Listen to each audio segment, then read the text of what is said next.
महाराज, आज आपली धर्मसभा झालेली आहे। या धर्मसभेमधून आपण एका जनकल्याण समितीची सुद्धा घोषणा केलेली आहे। आपली पुढची रणनीती कशा पद्धतीची असेल? आजची पुढची जी आहे, जे सरकारने जर आजची आमची दिवाळीपर्यंत मागणी जर पुरी केली, कबूतरसाठी जर काही निर्णय नाही घेतला, त्यांच्या रक्षाचं संरक्षण जर नाही केलं, तर पुढची बेगा माझी अनशनची आहे। कशा पद्धतीनं ही कबुतरांसाठीची आपली लढाई असणार आहे? कारण आपण एकीकडे शांतीदूत या मार्गाने जाणार आहात। या धर्मसभेच्या माध्यमातून अनेक संत सुद्धा या ठिकाणी आले। आता फक्त कबूतर नाही, आता आम्ही गाईला पण सोबत घेऊ, कारण की प्राण्यावर अत्याचार होत आहे ना। कुत्र्यावर अत्याचार झाला, आता कबुतरावर झाला। आधी कोणते प्राण्यावर तुम्ही अत्याचार करता? हत्तीवर तुम्ही अत्याचार केला, ते कुठे घेऊन गेले तुम्ही? मग प्राण्यासाठी का बरं असं करता तुम्ही? या प्राण्याच्या रक्षणासाठीच आम्ही हे संघटनचं, शांतीदूत संघटनचं आम्ही हे करू।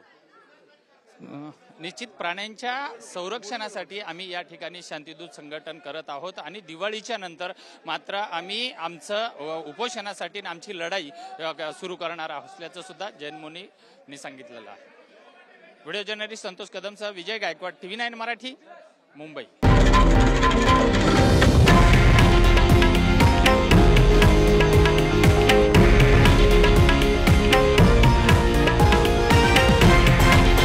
हे आहे देशातील नंबर 1 न्यूज नेटवर्क आणि आपण पाहत आहात TV9 मराठी, एकमेव।